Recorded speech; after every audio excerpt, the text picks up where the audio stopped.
رمشا نے بڑبڑاتے ہوئے روحان کی طرف دیکھا جو صوفے پر لیٹا پاؤں چلا رہا تھا۔ اس کی آنکھوں میں نمی تیرنے لگی۔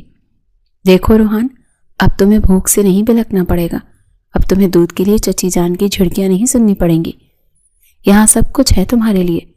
اس نے جلدی سے فیڈر بنایا اور بیٹے کو پلانے لگی۔ بچہ سکون سے دودھ پینے لگا۔ رمشا کو پہلی بار سکون کا سانس نصیب ہوا تھا۔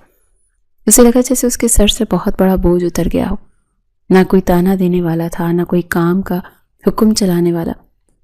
رات گہری ہو گئی مگر یزدان واپس نہیں آیا۔ رمشا بار بار دروازے کی طرف دیکھ رہی تھی۔ اس نے سوچا تھا کہ وہ رات کو آئے گا مگر صبح ہو گئی۔ دروازے کی گھنٹی نہیں بجی۔ پہلا دن گزر گیا، پھر دوسرا اور پھر تیسرا دن بھی آ گیا۔ رمشا کا سکون اب تشویش میں بدلنے لگا تھا۔ یہ شخص آخر چاہتا کیا ہے؟ 3 دن ہو گئے ہیں، نہ کوئی فون، نہ کوئی پیغام، نہ ہی خود آیا ہے۔ کیا اس نے مجھے یہاں قید کر دیا ہے؟ رمشا لاؤنج میں ٹہلتے ہوئے خود سے باتیں کر رہی تھی۔ اس کے دل میں وسوسے سر اٹھانے لگے تھے۔ کہیں یہ کوئی چال تو نہیں؟ اس نے مجھ سے نکاح کیا ہے مگر وہ مجھے بیوی مانتا ہی نہیں ہے۔ اگر وہ مخلص ہوتا تو کم از کم خبر گیری کرنے تو آتا، لیکن پھر یہ سارا سامان کیوں؟ اگر اسے پرواہ نہ ہوتی تو وہ میرے بچے کی چھوٹی چھوٹی ضرورت کا خیال کیوں رکھتا؟ وہ الجھن کا شکار تھی۔ ایک طرف یزدان کی بے اعتنائی تھی اور دوسری طرف یہ تمام سہولتیں تھیں۔ وہ سمجھ نہیں پا رہی تھی کہ یزدان درانی اصل میں ہے کیا، ظالم باس یا مسیحا۔ بیٹا مجھے ڈر لگ رہا ہے، یہ خاموشی مجھے خوفزدہ کر رہی ہے۔ ہمیں یہاں لانے کا مقصد کیا ہے؟ اگر اسے شکل بھی نہیں دکھانی تھی تو اس نے روحان کو گود میں اٹھا لیا۔ روحان خوش تھا، پیٹ بھرا ہوا تھا اور وہ اپنی ماں کے چہرے کو دیکھ کر مسکرا رہا تھا۔ رمشا نے اسے سینے سے لگا لیا۔ شکر ہے یہاں کوئی ہمیں ڈانٹنے والا نہیں، کوئی یہ کہنے والا نہیں کہ تم بوجھ ہو، کم از کم یہاں عزت کی روٹی تو مل رہی ہے۔ لیکن یہ رشتہ کیا ہے؟ ایک کاغذ کا ٹکڑا، ایک ڈیل۔ یزدان درانی نے مجھ سے نکاح تو کر لیا مگر وہ میرے ساتھ بالکل بیگانہ ہے۔ وہ میرا شوہر ہے مگر اجنبی ہے۔ شام کے سائے گہرے ہونے لگے۔ رمشا کھڑکی کے پاس کھڑی باہر جلتی ہوئی روشنیوں کو دیکھ رہی تھی۔ شہر روشن تھا مگر اس کے دل میں اندھیرے اور وسوسے ڈیرے ڈال رہے تھے۔ اسے نہیں معلوم تھا کہ یہ 3 دن یزدان نے کیسے گزارے تھے اور وہ اس سے دور کیوں تھا، مگر وہ یہ جان گئی تھی کہ یہ سفر آسان نہیں ہوگا۔ وہ ایک ایسے بندھن میں بندھ چکی تھی جس کا کوئی نام نہیں تھا، جس کی کوئی منزل نہیں دے رہی تھی دکھائی۔ تیسرے دن شام کے وقت دروازے کے لاک میں چابی گھومنے کی آواز آئی۔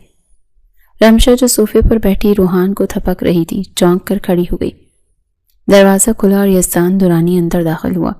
وہ تھکا ہوا لگ رہا تھا۔ اس کے کوٹ کی آستینیں چڑھی ہوئی تھیں اور ٹائی کی نوٹ ڈھیلی تھی۔ اس نے اندر آتے ہی ایک گہری نظر رمشا اور روحان پر ڈالی۔ السلام علیکم، امید ہے آپ کو یہاں کوئی تکلیف نہیں ہوئی ہوگی۔ یزدان کا لہجہ سپاٹ اور رسمی تھا۔ رمشا نے آگے بڑھ کر ایک گہرا سانس لیا۔ اس کے اندر 3 دن سے جمع ہونے والے سوالات اب باہر آنے کے لیے بے چین تھے۔ وعلیکم السلام۔ تکلیف؟ آپ پوچھ رہے ہیں تکلیف ہوئی یا نہیں؟ آپ مجھے یہاں قید کر کے غائب ہو گئے تھے۔ 3 دن سے میں دیواروں سے باتیں کر رہی ہوں۔ کیا آپ کو ایک بار بھی خیال نہیں آیا کہ میں یہاں اکیلی ہوں؟ میرے ساتھ ایک چھوٹا بچہ ہے، اگر ہمیں کچھ ہو جاتا تو؟ رمشا کی آواز میں شکوہ تھا، ایک ایسا شکوہ جو اس رشتے میں نہیں ہونا چاہیے تھا مگر نکل گیا۔ یزدان نے اطمینان سے جوتے اتارے اور صوفے پر بیٹھ گیا۔ میں جانتا ہوں کہ آپ کے پاس ہر چیز موجود ہے اور ویسے بھی یہ بلڈنگ انتہائی محفوظ ہے، یہاں کچھ نہیں ہو سکتا۔ میں کچھ ضروری انتظامات میں مصروف تھا۔ کون سے انتظامات؟ اور اب آپ یہاں کیوں آئے ہیں؟ آپ کو لینے آیا ہوں۔ تیار ہو جائیں مس رمشا، بلکہ مسز یزدان، آج ہم اپنے گھر جا رہے ہیں۔ یزدان نے فیصلہ سنایا۔ رمشا کے قدم وہیں جم گئے۔ گھر؟ آپ کے والدین کے گھر؟ جی ہاں، وہی میرا گھر ہے اور اب سے آپ کا بھی وہی گھر ہوگا۔ لیکن سر، میرا مطلب ہے یزدان صاحب، کیا وہ لوگ مجھے قبول کر لیں گے؟ میں ایک بیوہ ہوں، ایک بچے کی ماں ہوں۔ آپ نے کہا تھا کہ آپ انہیں منائیں گے، کیا وہ مان گئے ہیں؟ مجھے بہت ڈر لگ رہا ہے، وہ لوگ کیا سوچیں گے کہ آپ نے اچانک شادی کر لی، وہ بھی مجھ جیسی لڑکی سے۔ رمشا کے چہرے پر ہوائیاں اڑ رہی تھیں۔ وہ یزدان کے خاندان کے معیار اور رتبے سے اچھی طرح سے واقف تھی۔ وہ لوگ آسمان پر بسنے والے تھے اور رمشا زمین پر رینگنے والی مخلوق۔ یزدان اٹھ کر کھڑا ہوا اور چلتا ہوا رمشا کے بالکل قریب آیا اور اس کی آنکھوں میں دیکھا۔ اس کی نگاہوں میں ایک عجیب سی سرد مہری تھی۔ آپ کو ڈرنے کی ضرورت نہیں ہے رمشا، آپ کو وہاں کسی کو صفائیاں دینے کی ضرورت نہیں پڑے گی، میں سب سنبھال لوں گا۔ جہاں تک قبول کرنے یا نہ کرنے کی بات ہے تو ایک بات اپنے ذہن میں اچھی طرح سے بٹھا لیں۔ یزدان نے وقفہ لیا، اس کا لہجہ مزید سخت ہو گیا۔ آپ جانتی ہیں نا کہ یہ نکاح صرف ایک کانٹریکٹ ہے، ایک ڈیل ہے، یہ کوئی جذباتی فیصلہ نہیں ہے، نہ ہی یہ کوئی عام شادی ہے۔ ہماری ڈیل طے ہوئی تھی کہ آپ کو چھت چاہیے اور مجھے ایک بیوی کا نام، بس اتنا سا رشتہ ہے ہمارا۔ رمشا کا دل دھک سے رہ گیا۔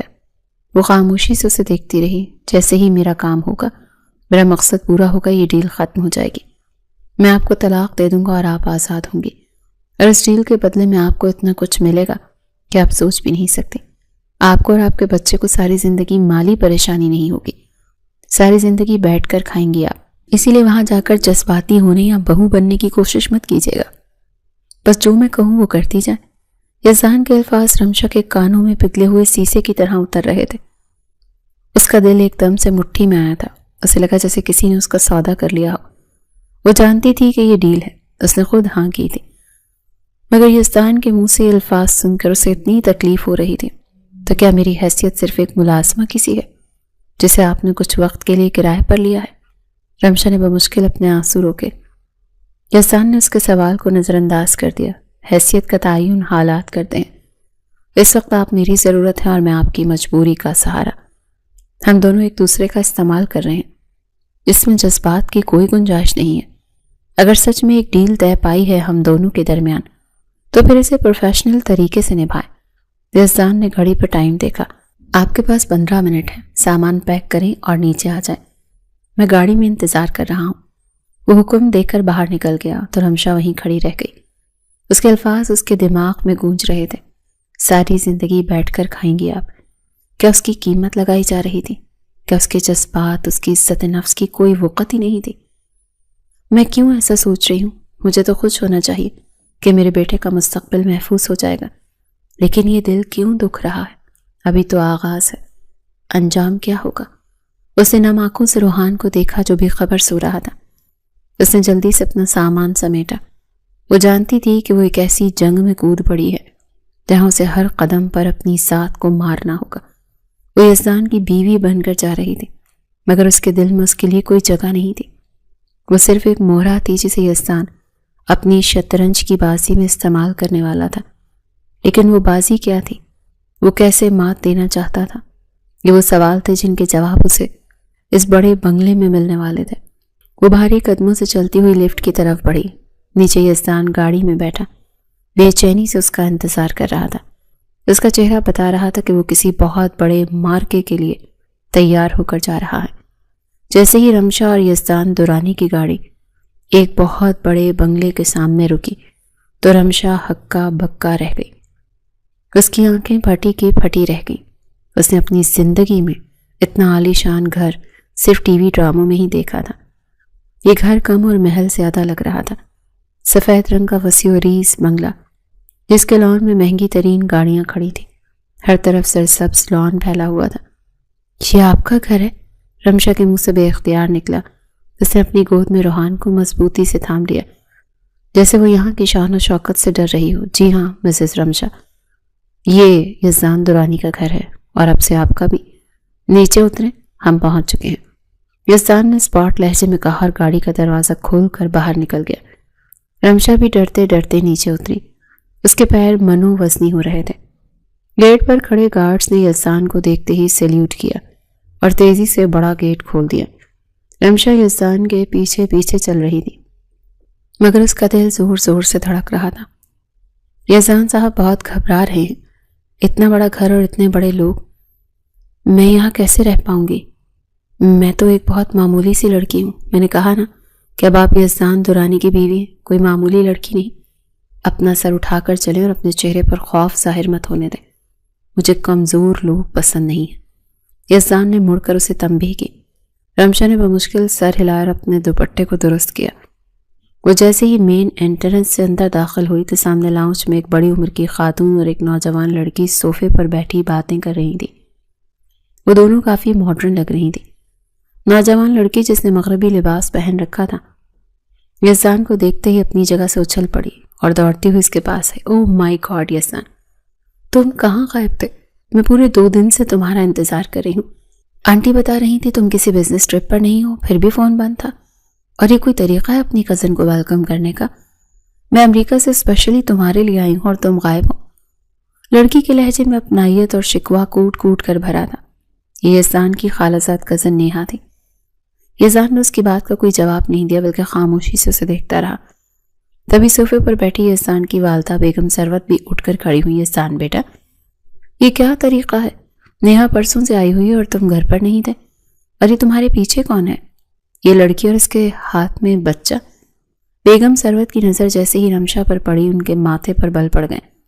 نیہا نے بھی چونک کر یزدان کے پیچھے دیکھا جہاں رمشا سمٹی سمٹائی کھڑی تھی۔ اوہ، مجھے لگتا ہے تم نے کوئی نئی میڈ رکھی ہے روحان کی دیکھ بھال کے لیے۔ لیکن یزدان، تمہیں پتہ ہے نا کہ گھر کے ملازمین کو مین گیٹ سے نہیں بلکہ سرونٹ کوارٹر والے راستے سے لایا جاتا ہے۔ یہ اتنے گندے ہولیے میں یہاں لاؤنج میں کیا کر رہی ہے؟ نیہا نے حقارت سے ناک چڑھاتے ہوئے رمشا کے پرانے کپڑوں اور سادہ ہولیے پر تنقید کی۔ رمشا کا چہرہ شرمندگی سے سرخ ہو گیا۔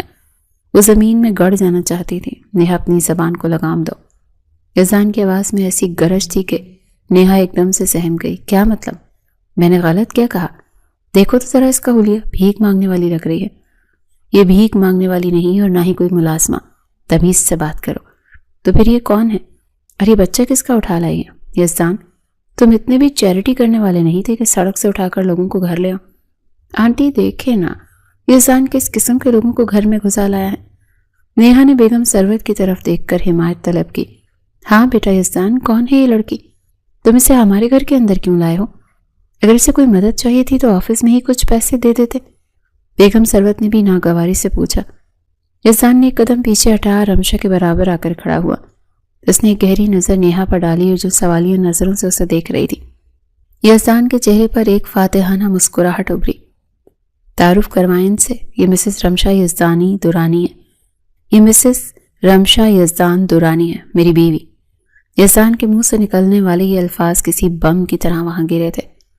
نیہا کے چہرے کا رنگ فاق ہو گیا اور بیگم ثروت صوفے پر گرنے والے انداز میں بیٹھ گئیں۔ کیا تم مذاق کر رہے ہو نا یزدان؟ یہ بہت ہی بھونڈا مذاق ہے۔ نیہا کی آواز کانپ رہی تھی۔ اس کی آنکھوں میں یقین اور بے یقینی کی جنگ جاری تھی۔ میں مذاق نہیں کر رہا نیہا، یہ حقیقت ہے۔ میں نے رمشا سے نکاح کر لیا ہے، یہ اب اس گھر کی مالکن ہے اور میری شریک حیات۔ یزدان نے نیہا کی آنکھوں میں آنکھیں ڈال کر اسے وہ وصیت دی جو وہ اسے دینا چاہتا تھا۔ رمشا خاموشی سے یزدان کا چہرہ دیکھ رہی تھی۔ اس وقت وہ یزدان کی نظروں کا پیچھا کر رہی تھی جو صرف اور صرف نیہا پر جمی ہوئی تھی۔ نہیں، یہ نہیں ہو سکتا یزدان، تم ایسا کیسے کر سکتے ہو؟ تم مجھ سے ناراض ہو سکتے ہو لیکن تم ایسی گری پڑی لڑکی سے شادی نہیں کر سکتے۔ یہ تمہارے معیار کی نہیں ہے۔ دیکھو تو صحیح سے، یہ تو تمہارے جوتے کے برابر بھی نہیں۔ نیہا چیخ پڑی تھی۔ اس کا ضبط ٹوٹ چکا تھا۔ میرا معیار کیا ہے یہ اب میں طے کروں گا نیہا۔ رہی بات اس گری پڑی ہونے کی، تو اب یہ یزدان دورانی کے نام کے ساتھ جڑی ہے۔ اس کی عزت اب میری عزت ہے، اسی لیے اپنی زبان سنبھال کر بات کرنا۔ آنٹی، آپ کچھ بولتی کیوں نہیں؟ دیکھیں یزدان کیا کہہ رہا ہے۔ اس نے ہم سب کو بتائے بغیر شادی کر لی، وہ بھی ایسی لڑکی سے۔ نیہا نے روتے ہوئے بیگم ثروت کو جھنجھوڑا۔ بیگم ثروت بھی صدمے میں تھی۔ بیٹا یزدان، یہ تم کیا غضب کر رہے ہو؟ ہمیں خبر تک نہیں ہونے دی۔ اور یہ بچہ کس کا ہے؟ بیگم ثروت کی نظر رمشا کی گود میں موجود روحان پر گئی۔ نیہا بھی نفرت سے بچے کو دیکھا۔ ہاں، یہ بچہ کس کا ہے؟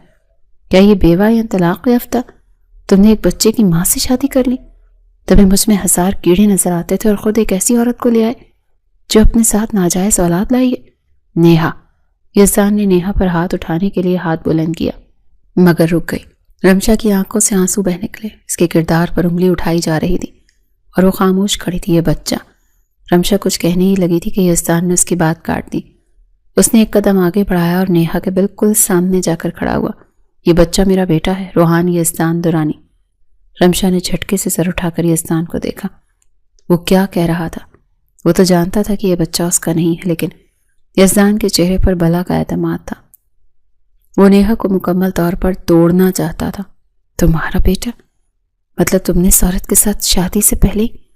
نیہا کو لگا جیسے کسی نے اس کے دل پر خنجر چلا دیا۔ بکواس بند کرو نیہا، وضاحتیں دینا میں ضروری نہیں سمجھتا، بس اتنا جان لو کہ یہ میری بیوی ہے اور یہ میرا بیٹا ہے، اور آج سے یہ دونوں اسی گھر میں رہیں گے۔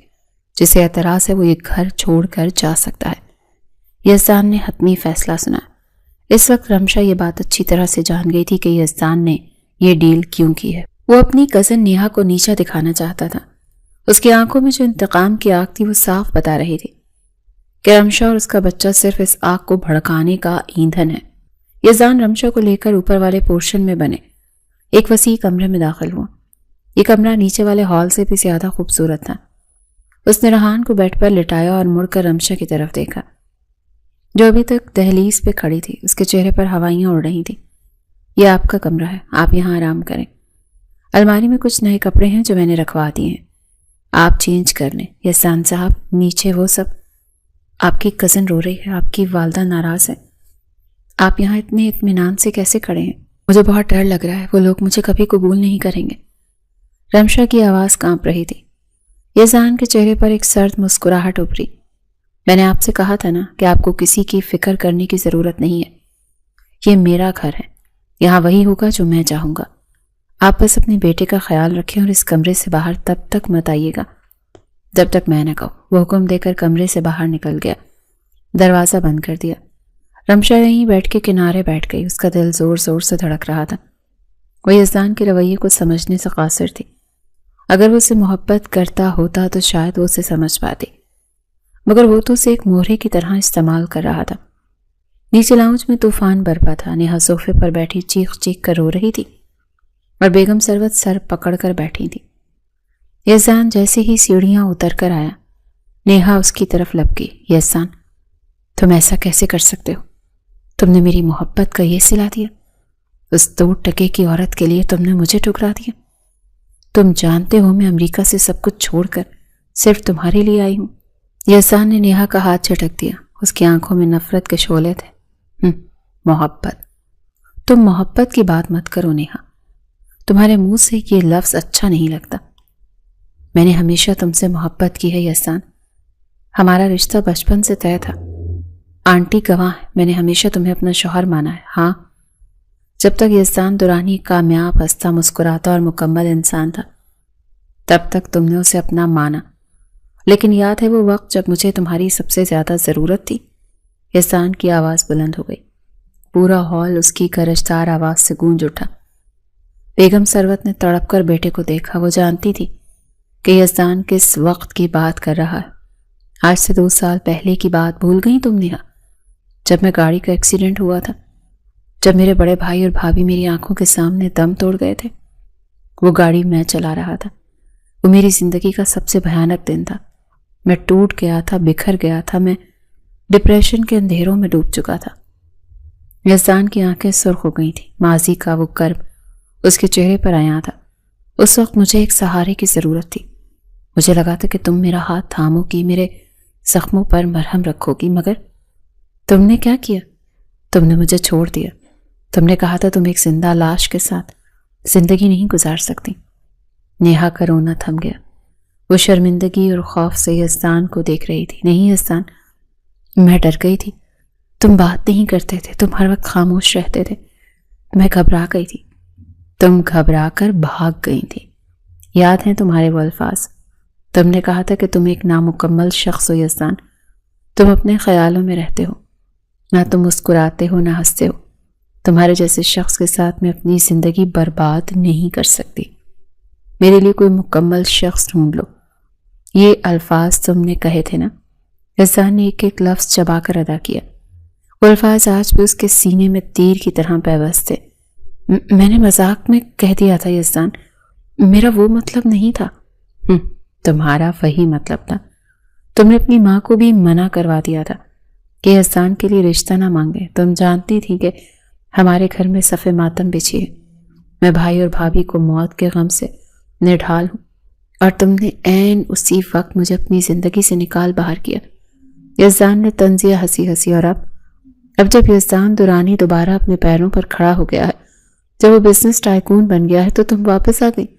تمہیں لگا میں تمہارا انتظار کر رہا ہوں؟ نہیں نیہا، نہیں نیہا، یزدان درانی اپنا بدلہ لینا نہیں بولتا، تو تم نے یہ سب مجھے جلانے کے لیے کیا؟ تم نے اس جاہل گنوار عورت سے شادی صرف مجھے نیچا دکھانے کے لیے کی؟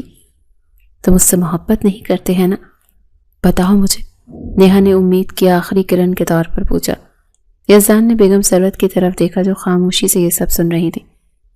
ماں جب شادی کر لی ہے تو کر لی ہے، جو مجھے پسند تھی اس سے میں نے شادی کر لی، اور نیہا تم اپنے لیے کوئی مکمل شخص ڈھونڈ لو۔ میں تو آج بھی وہی نامکمل یزدان ہوں جسے تم ٹھکرا کر گئی تھی۔ میں نہیں مانتی، یہ شادی نہیں ہو سکتی، تم صرف غصے میں ہو یزدان۔ میں یہیں رہوں گی اور دیکھوں گی یہ شادی کتنے دن چلتی ہے۔ نیہا نے پیر پٹکتے ہوئے کہا اور اپنے کمرے کی طرف بھاگ گئی۔ بیگم ثروت نے افسوس سے بیٹے کو دیکھا۔ یزدان، نیہا نے غلط کیا تھا، میں مانتی ہوں، لیکن بیٹا تم نے جو کیا وہ بھی ٹھیک نہیں ہے۔ تم نے انتقام کی آگ میں اپنی زندگی داؤ پر لگا دی۔ وہ لڑکی کون ہے، اس کا بیک گراؤنڈ کیا ہے، اور وہ بچہ، تم سچ کہہ رہے ہو وہ تمہارا بیٹا ہے؟ یزدان اپنی ماں کے قریب آئے اور ان کے کاندھے پر ہاتھ رکھا۔ ماں، میں نے جو بھی کیا ہے سوچ سمجھ کر کیا ہے۔ آپ بس اتنا جان لیں کہ وہ میری بیوی ہے اور وہ بچہ میرا بیٹا ہے۔ میں چاہتا ہوں کہ آپ اسے وہی عزت دیں جو گھر کی بہو کا حق ہے۔ رمشا اوپر کھڑی سیڑھیوں کی ریلنگ سے لگی یہ سب کچھ سن رہی تھی۔ اس کے پیروں تلے سے زمین نکل گئی تھی۔ اب وہ سمجھی تھی کہ یزدان نے اس کے ساتھ نکاح کیوں کیا تھا۔ وہ تو صرف ایک مہرہ تھی جسے یزدان نے اپنی کزن سے بدلہ لینے کے لیے استعمال کیا تھا۔ تو یہ حقیقت ہے، اس نے مجھ سے شادی صرف نیہا کو چلانے کے لیے کی ہے۔ اس کے دل میں میرے لیے کوئی ہمدردی تھی اور نہ ہی کوئی جذبہ۔ میں تو بس اس کے انتقام کا ذریعہ ہوں۔ رمشا کی آنکھوں سے آنسو گر کر اس کے گالوں پر بہنے لگے۔ اسے اپنی بے وقتی کا احساس شدت سے ہوا۔ وہ واپس کمرے میں آئی اور روحان کو سینے سے لگا کر رونے لگی۔ وہ ایک ایسی جنگ کا حصہ بن گئی تھی جس میں جیت کسی کی بھی ہو، ہارنا اسے ہی تھا۔ صبح کے ناشتے کی میز پر ایک عجیب سی خاموشی چھائی ہوئی تھی۔ نیہا نے سر درد کا بہانہ بنا کر ناشتہ کمرے میں ہی منگوا لیا، جبکہ بیگم ثروت خاموشی سے چائے پی رہی تھی۔ یزدان آفس جانے کے لیے تیار ہو کر آیا تو اس نے ملازموں کو ہدایت کی کہ رمشا اور بچے کا ناشتہ اوپر کمرے میں پہنچا دیا جائے۔ وہ ابھی نکلنے ہی والا تھا کہ حیدر درانی نے اسے روک لیا۔ یزدان رک جاؤ، مجھے تم سے کوئی بہت ضروری بات کرنی ہے۔ بابا جان، مجھے آفس کے لیے دیر ہو رہی ہے، ہم شام کو بات کر لیں گے۔ بات ابھی ہوگی یزدان، تم نے جو کل طوفان کھڑا کیا ہے اس کے بعد میں خاموش نہیں رہ سکتا۔ میرے اسٹڈی روم میں آؤ۔ حیدر درانی کا لہجہ سخت تھا۔ یزدان نے گہری سانس لی اور باپ کے پیچھے چل دیا۔ اسٹڈی روم میں پہنچ کر حیدر درانی اپنی کرسی پر بیٹھ گئے، جبکہ یزدان ان کے سامنے کھڑا رہا۔ یہ لڑکی رمشا ہے، وہی رمشا جو ہمارے آفس میں بطور اسسٹنٹ کام کرتی ہے، جسے میں نے خود ہائر کیا تھا۔ جی بابا جان، یہ وہی ہے۔ تو پھر یہ ڈرامہ کیا ہے یزدان؟ وہ لڑکی 5 مہینے پہلے ہمارے آفس آئی تھی، اس کا انٹرویو میں نے لیا تھا۔ اس وقت تو اس نے نہیں بتایا تھا کہ وہ تمہاری بیوی ہے، اور تم کہہ رہے ہو کہ تم نے اس سے 1 سال پہلے شادی کی تھی۔ اگر تم دونوں میاں بیوی تھے تو وہاں ملازمہ کے لیے نوکری کیوں مانگ رہی تھی؟ اور تم اسے انٹرویو کے دوران ایسے ٹریٹ کر رہے تھے جیسے جانتے تک نہیں ہو۔ یہ سب کیا ہے؟ حیدر درانی کی تجربہ کار نگاہیں بیٹے کے چہرے کا طواف کر رہی تھی۔ بابا جان، میں نے اور رمشا نے 1 سال پہلے نکاح کیا تھا، لیکن آپ جانتے ہیں کہ اس وقت میرے حالات کیا تھے۔ میں نیہا کے رویے سے ہرٹ تھا اور جذباتی طور پر مستحکم نہیں تھا۔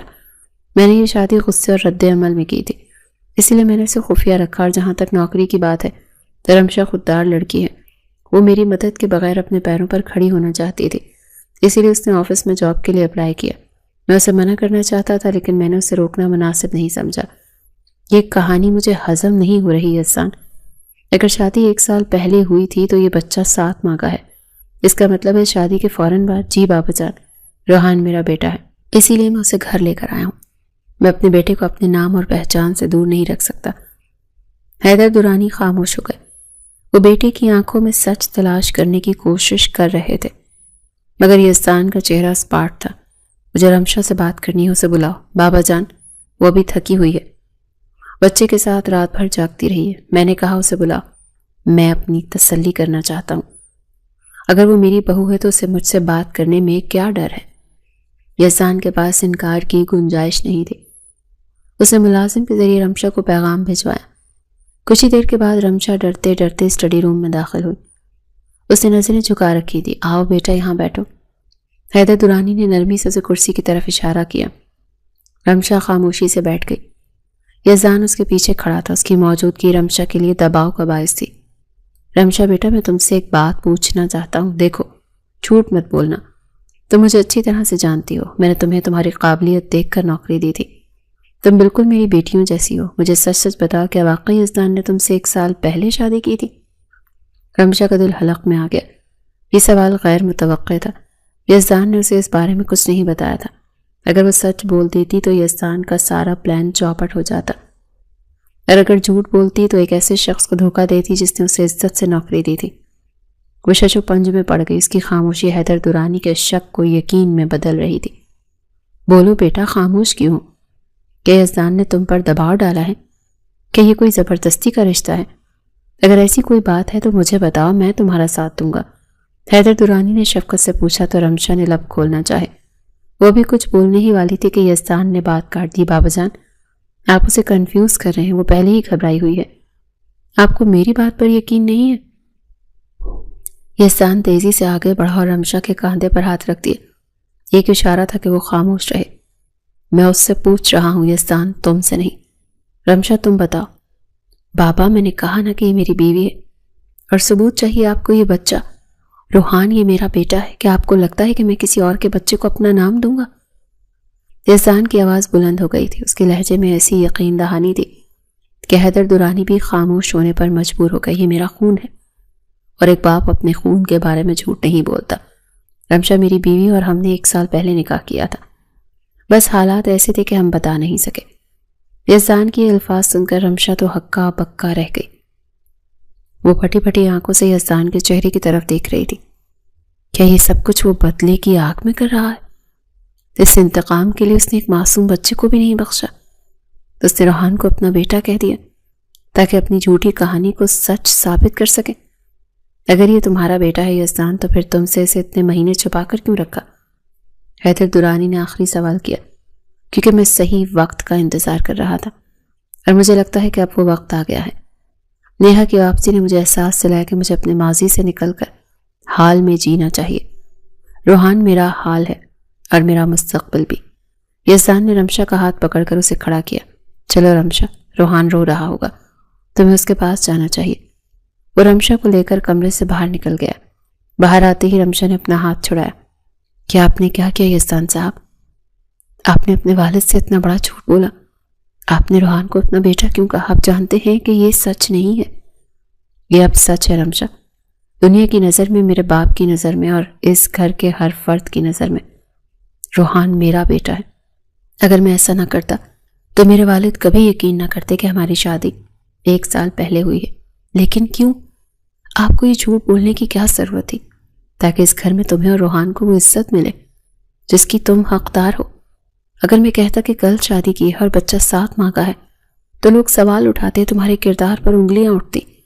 میں اپنی بیوی اور بچے کی تذلیل برداشت نہیں کر سکتا، چاہے وہ رشتہ صرف ایک ڈیل ہی کیوں نہ ہو. یزدان کی بات سن کر رمشا خاموش ہو گئی. اسے سمجھ نہیں آ رہی تھی کہ یزدان کا شکریہ ادا کرے یا اس کی چالاکی پر ماتم. یہ شخص ایک لمحے میں ظالم لگتا تھا اور دوسرے ہی لمحے مسیحا. یزدان وہاں سے اٹھ کر ساتھ والے کمرے میں جا چکا تھا. اگلے دن دوپہر کا وقت تھا. روحان گہری نیند سو رہا تھا. رمشا نے موقع غنیمت جانا اور شاور لینے باتھ روم چلی گئی. اسے گئے ہوئے بھی کچھ ہی دیر ہوئی تھی کہ روحان کی آنکھ کھل گئی. بچے نے ماں کو پاس نہ پا کر رونا شروع کر دیا. پہلے تو وہ آہستہ آہستہ رویا، مگر پھر اس کی آواز بلند ہو گئی. ساتھ والے کمرے میں یزدان اپنے لیپ ٹاپ پر کچھ ضروری کام کر رہا تھا. دیوار کے پار سے آتی بچے کی مسلسل چیخیں اس کے کام میں خلل ڈال رہی تھی. اس نے بیزاری سے لیپ ٹاپ بند کیا. یہ رمشا کہاں ہے؟ بچہ اتنا رو رہا ہے اور اسے آواز ہی نہیں آ رہی. وہ بڑبڑاتا ہوا اپنی جگہ سے اٹھا. اس کا خیال تھا کہ وہ جا کر رمشا کو آواز دے گا، مگر جب وہ کمرے میں داخل ہوا تو وہاں کوئی نہیں تھا. باتھ روم سے پانی گرنے کی آواز آ رہی تھی، جس کا مطلب تھا کہ رمشا شاور لے رہی ہے. بیڈ پر روحان کا رو رو کر برا حال ہو چکا تھا. اس کا چہرہ سرخ ہو گیا تھا اور سانس اکھڑ رہی تھی. یزدان ایک لمحے کے لیے ٹھٹکا. اسے بچوں کو سنبھالنے کا کوئی تجربہ نہیں تھا، مگر روحان کی حالت دیکھ کر اس کا دل پسیج گیا. وہ آگے بڑھا اور جھکتے ہوئے اس ننھے وجود کو اپنے بازوں میں اٹھا لیا. چپ ہو جاؤ بچے، کیا ہوا ہے؟ کیوں اتنا شور مچا رکھا ہے؟ اس نے روحان کو کاندھے سے لگایا اور اسے ہلکے ہلکے تھپکنے لگا. عجیب بات تھی کہ یزدان کی گود میں آتے ہی روحان کی آواز مدھم پڑ گئی. یزدان کمرے میں ٹہلنے لگا۔ رمشا جیسے ہی شاور لے کر باہر نکلی تو سامنے کا منظر دیکھ کر حیران رہ گئی۔ یزدان درانی، وہ سخت گیر اور مغرور شخص، اس کے بیٹے کو گود میں اٹھائے اسے بہلا رہا تھا۔ رمشا کے گیلے بالوں سے پانی ٹپک رہا تھا اور وہ دروازے میں ہی جم کر رہ گئی تھی۔ یزدان کی نظر جیسے ہی رمشا پر پڑی اس کے ماتھے پر بل پڑ گئے۔ وہ میں بس نکلنے ہی والی تھی۔ رمشا نے ہڑبڑا کر کہا، کب سے رو رہا ہے روحان اور تمہیں خبر ہی نہیں ہے؟ ایک ماں ہو کر اتنی لاپرواہی کیسے کر سکتی ہو؟ اگر میں نہ آتا تو اس کا سانس ہی بند ہو جاتا۔ نہ جانے کیوں یزدان درانی نے اسے سختی سے الفاظ کہے تھے۔ اس کے لہجے میں غصہ تھا، مگر وہ غصہ رمشا کی ذات کے لیے نہیں بلکہ روحان کی تکلیف کے لیے تھا۔ رمشا کو ڈانٹ کھانے کے باوجود یزدان کے الفاظ بہت اچھے لگے تھے۔ اسے پہلی بار احساس ہوا کہ یزدان صرف دکھاوے کے لیے نہیں بلکہ سچ میں روحان کا خیال رکھتا ہے۔ رمشا تیزی سے آگے بڑھی، لائیں مجھے دیں، شاید بھوکا ہے۔ رمشا نے اس کے ہاتھ سے اپنے بیٹے روحان کو لے لیا، لیکن اس کا بیٹا روحان چپ کرنے کا نام ہی نہیں لے رہا تھا۔ وہ ماں کی گود میں جا کر مزید مچلنے لگا۔ رمشا پریشان ہو گئی، چپ ہو جاؤ میرے بچے، دودھ پی لیا تھا، پھر کیوں رو رہے ہو؟ یزدان وہیں کھڑا بغور بچے کو دیکھ رہا تھا۔ اس نے رمشا کی پریشانی محسوس کی۔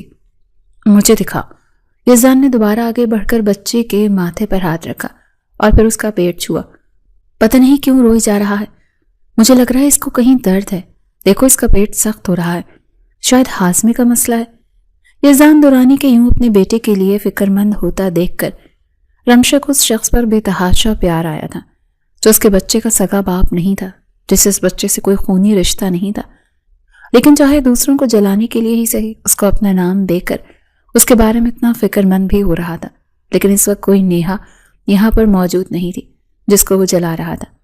وہ جانتی تھی یہ صرف اس کا احساس ہے، یہ یزدان کی اصل شخصیت ہے جو اپنے سخت خول کے پیچھے چھپائے رکھتا ہے۔ میں ابھی ڈاکٹر کو کال کرتا ہوں، تم تیار ہو جاؤ، مجھے چیک اپ کے لیے لے کر جائیں گے، میں رسک نہیں لے سکتا۔ یزدان نے جیب سے فون نکالا، لیکن یزدان صاحب چھوٹی موٹی بات ہوگی، آپ کیوں تکلیف کرتے ہیں؟ یہ تکلیف نہیں، ذمہ داری ہے رمشا، وہ اب میرا بیٹا کہلاتا ہے، اس کی تکلیف میری تکلیف ہے، جلدی کرو، یزدان نے حتمی لہجے میں کہا اور ڈاکٹر کا نمبر ملانے لگا۔ رمشا نم آنکھوں سے اس شخص کو دیکھتی رہی جو اس کے لیے ایک مسیحا بن کر آیا تھا۔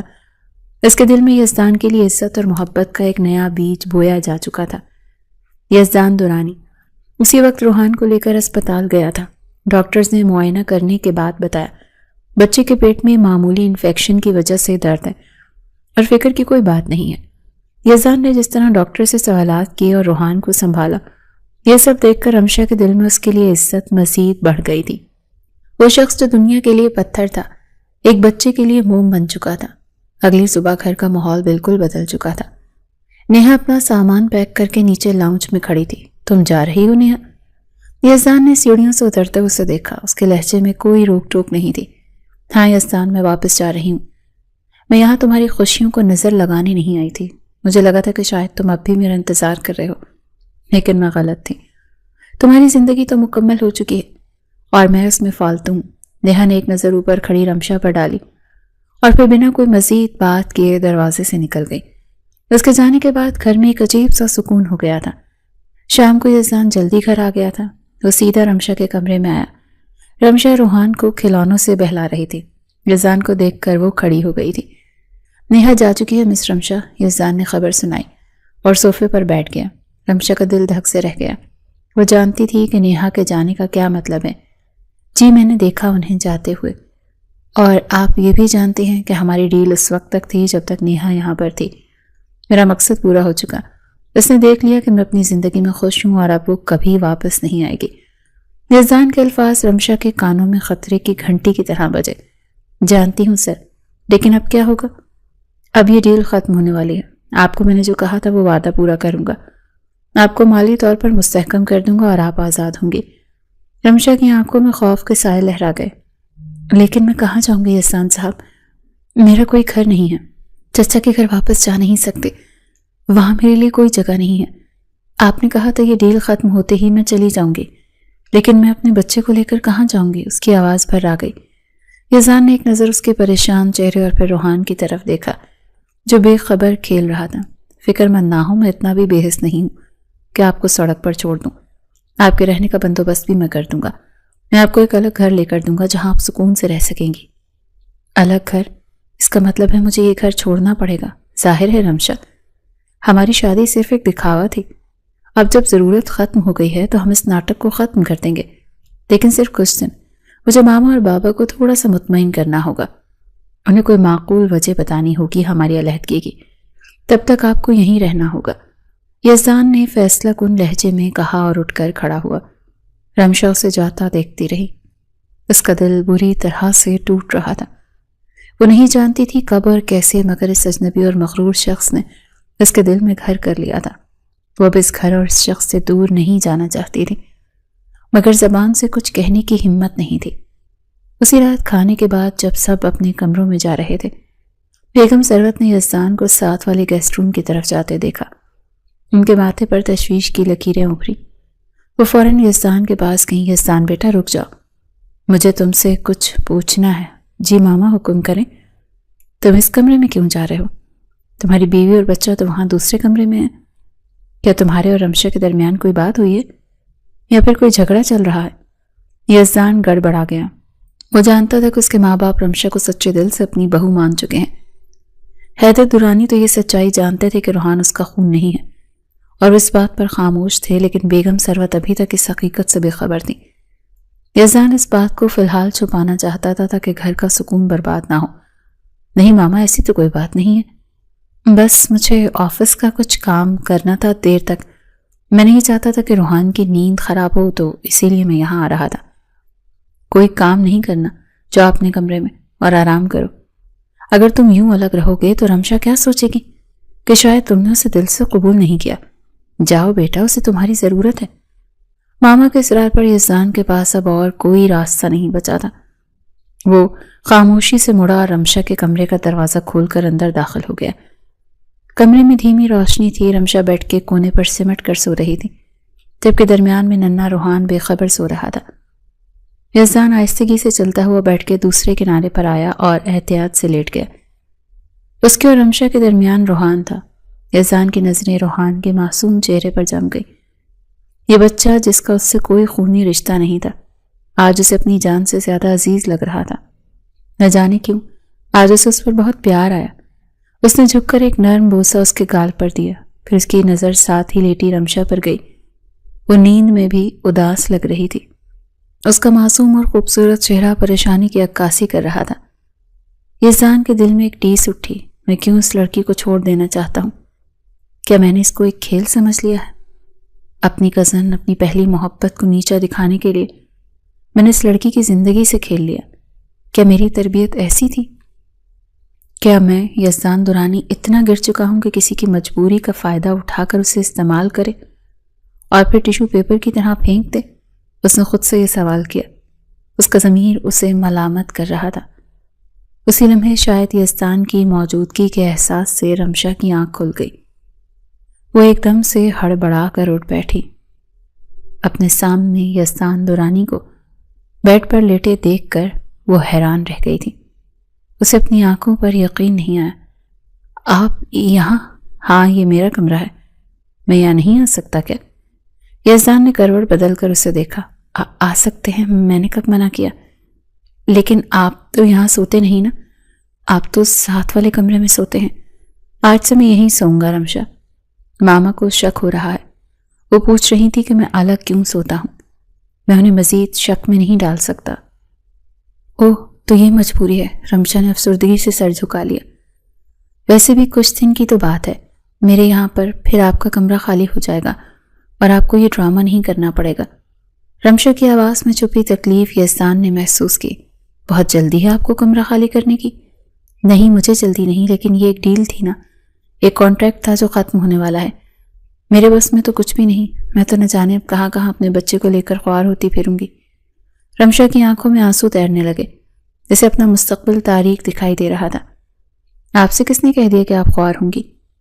یہ بات کہتے یزدان درانی روحان کو اپنے بازو میں اٹھا کر رمشا کے تھوڑا اور قریب سے رکھ گیا تو رمشا سمٹ کر بیٹھ گئی۔ یزدان کی نظروں میں ایک عجیب سی سنجیدگی تھی۔ تم جہاں جانا چاہ سکتی ہو رمشا، مجھے کوئی اعتراض نہیں، لیکن روحان میرے پاس رہے گا۔ کیا مطلب؟ رمشا کا سانس اٹک گیا۔ بیٹا ہے میرا، سب کو یہی بتایا ہے میں نے، تو اسے کیسے جانے دوں گا میں؟ میرا خون نہ صحیح لیکن میری پہچان ہے۔ ہاں تم جا سکتی ہو، لیکن روحان یزدان درانی کے پاس رہے گا۔ یزدان اس بات پر وہ اسے سیریس رہنے والے یزدان کو مذاق کی حالت میں دیکھ کر ہکا بکا رہ گئی تھی۔ اسے سمجھ نہیں آ رہی تھی کہ وہ کیا رد عمل دے۔ یا کیا کہہ رہے ہیں؟ روحان میرا بیٹا ہے، میں اس کے بغیر نہیں رہ سکتی، اور میں بھی اس کے بغیر نہیں رہ سکتا۔ تو پھر اب فیصلہ تمہیں کرنا ہے رمشا۔ یزدان کی آنکھوں میں ایک سوال تھا، ایک پیشکش تھی جو لفظوں سے زیادہ نگاہوں سے ادا ہو رہی تھی۔ تو رمشا نے تڑپ کر کہا۔ اس کی آنکھوں میں خوف تھا۔ یزدان نے اس کے چہرے کو غور سے دیکھا، جہاں اسے کھونے کا ڈر واضح تھا۔ ٹھیک ہے، تمہارا بیٹا ہے، میں کب انکار کر رہا ہوں، لیکن میں یہ کہہ رہا ہوں کہ کیا ایسا نہیں ہو سکتا رمشا کہ جو شادی صرف ایک ڈیل تھی، ایک کانٹریکٹ تھا، اس کو ہم سچ ثابت کر دیں؟ رمشا ساکت رہ گئی۔ اس نے یزدان کی طرف دیکھا جس کی آنکھوں میں آنسو ڈگمگا رہے تھے۔ شاید یہ سالوں کا اکیلا پن اور تنہائی تھی جس نے اسے اندر تک توڑ دیا تھا، اور آج وہ اس ٹوٹ پھوٹ کا مداوع رمشا کی صورت میں مانگ رہا تھا۔ یزدان کا لہجہ التجائی تھا۔ کیا ہم اس جھوٹے رشتے کو ایک سچے اور ہمیشہ رہنے والے بندھن میں تبدیل نہیں کر سکتے؟ کیا تم میری بیوی بن کر ہمیشہ میرے ساتھ نہیں رہ سکتی؟ رمشا نے ایک نظر اس کی بھیگی آنکھوں میں دیکھا اور بولی، میں بھی نہیں جانا چاہتی یزدان، پلیز مجھے اپنے آپ سے دور مت کیجیے گا، میں ہمیشہ آپ کے ساتھ رہنا چاہتی ہوں، میں محبت کرتی ہوں آپ سے۔ رمشا کا اقرار سن کر یزدان کے چہرے پر ایک پرسکون مسکراہٹ پھیل گئی، تو رمشا کی آنکھوں سے آنسو بہہ نکلے۔ میں نے آج تک بہت دکھ سہے ہیں یزدان، میں نے سنا ہے صبر کرنے والوں کو بہت کچھ ملتا ہے۔ کیا میرے صبر کے بدلے اللہ میاں مجھے آپ نہیں دے سکتے؟ کیا میری قسمت میں صرف ٹھوکریں لکھی ہیں؟ نہیں رمشا، تمہارے صبر کا صلہ تمہیں مل چکا ہے، اب کوئی تمہیں مجھ سے دور نہیں کر سکتا۔ یزدان نے جذباتی ہو کر اسے اپنے سینے سے لگا لیا۔ وہ دونوں ایک دوسرے کے حصار میں تھے اور ان کے درمیان حائل تمام غلط فہمیاں اور فاصلے سمٹ چکے تھے۔ ابھی یزدان نے اسے خود سے لگایا ہی تھا کہ گود میں لیٹا روحان اچانک مچلنے لگا اور زور زور سے رونے لگا۔ شاید وہ ماں اور باپ کے درمیان اپنی جگہ تنگ ہونے پر احتجاج کر رہا تھا۔ تو یزدان نے فوراً رمشا کو چھوڑا اور ہنستے ہوئے روحان کو اٹھا لیا۔